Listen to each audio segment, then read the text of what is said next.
Welcome back to Hometown TCG. Ladies and gentlemen, my name is Josh. And I'm John. And we are back with our How to Beat series, where we pick apart heroes that you guys are playing against and teach you how to beat them. But before we get into that, guys, our live stream was jumping off. We were so excited about that. Love chatting with everyone. So thank you to everyone who is on there really supporting us.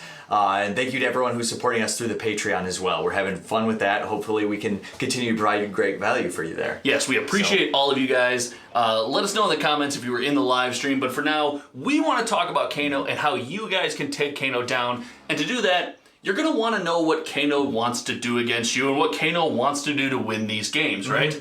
So the general strategy Kano players will follow is that they try to dink away at your health a little bit until you get into a zone that they feel comfortable with. Then they're going to kill you on your turn. Exactly. Kano wants to just chip away at that health, right? He's starting from behind the 8th ball with a lower life total. So he wants to chip away at your health total. And then when you least expect it, he wants to throw the biggest spirit bomb you've ever seen right at your face and kill you.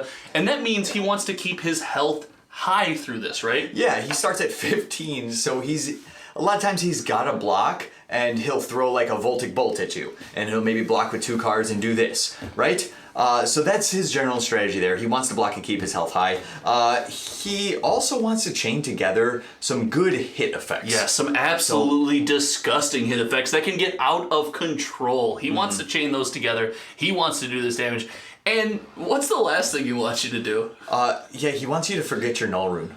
Don't do that. He wants you to forget, when you line up to play against him, to forget to use Null Rune. If you don't use Null Rune, guys, I feel so bad. Kano's unblockable. He wants you to forget, so remember that. But with all of this, he does a lot of things really well, but he's got some weaknesses, and the weaknesses start in something we've already mentioned. The guy starts at 15 health, right? He starts behind the 8 ball. He starts behind the gun. And it's actually, it's low enough for some people to be able to do 15 damage in one turn and kill you. So he is susceptible to very early OTK strategies, and his armor doesn't help that at all. Horrible armor, can't really block with anything besides a tunic. Caveat, the effects aren't horrible, just the armor values. Yes, the block values are terrible. He also produces generally below curve DPC, right? If you look at even his Voltic Bolt, his 1, his 2 cost, his 3 cost attacks. Yeah. A normal 1 cost is 5 damage, his is 4. A normal 0 cost is 3. Or 3 or 4, yeah, his is 3. Right, so he's generally a little bit below curve on his DPC.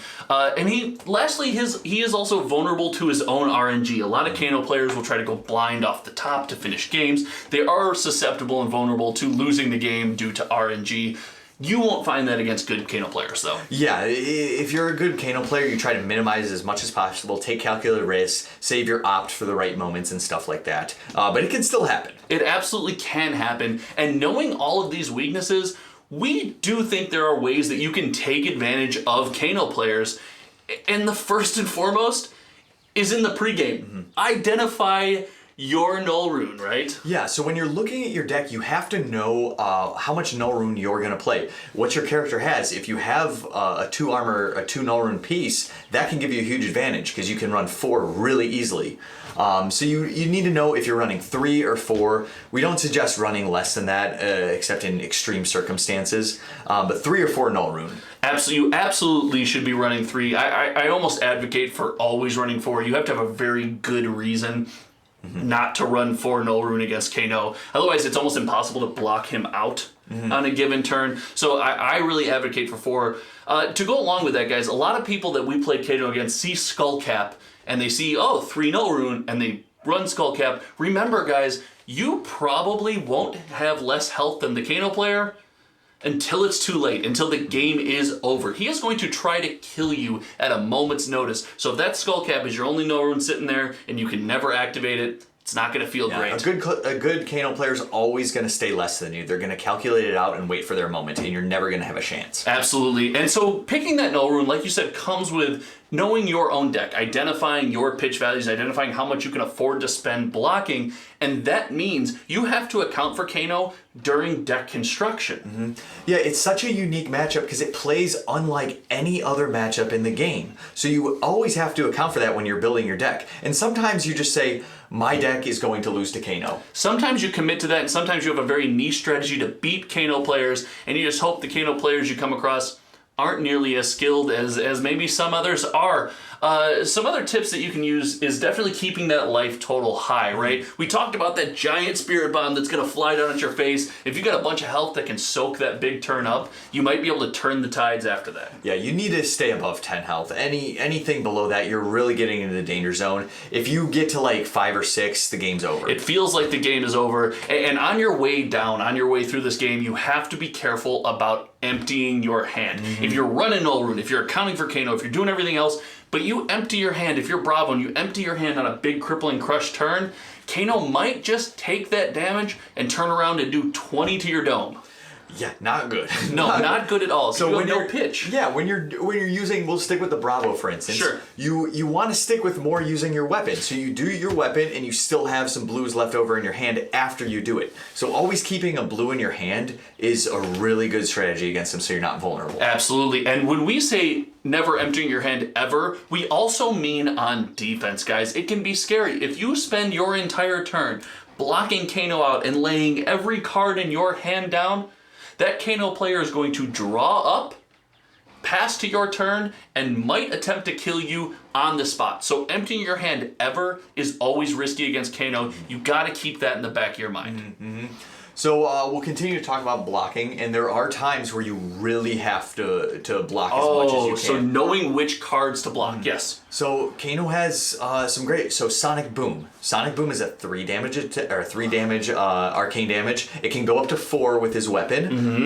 So if you have 4 Null Rune, you want to spend it on that. That is such a high value thing because it gets off 2 non-attack actions. Exactly. So it can attack with another thing following up the Sonic Boom. It can get really dicey. You want to make sure you're blocking the Sonic Boom. And you also want to make sure that if you perceive your Kano player has a Blazing Aether they're holding on to, so they're going to double the damage they've dealt to you that turn, you want to be blocking as much of that as possible. All out. You want to turn off, he's only got 2 in his deck, it splits, you want to turn off that big turn immediately. That's the time you empty your hand. You absolutely That's empty the your time. hand, and that's you take the risk, and that's just part of the risk of playing against Kano.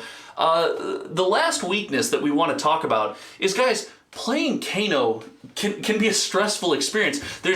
When you're the Kano player, it feels like you have to make every choice correct. It feels like every turn is the most meaningful turn. It's stressful. You're sweating. You're shaking a little bit. You can drag some of these players out into the deep. Make them play longer games. Keep your health high. Stay at 20 as long as possible. Wait for them to make that mistake. Then you capitalize. It's a stressful deck to play. I think you can drag some of these players out to the deep end and take advantage. Yeah, that's right. Using that proper defense, making the game take long, using life gain.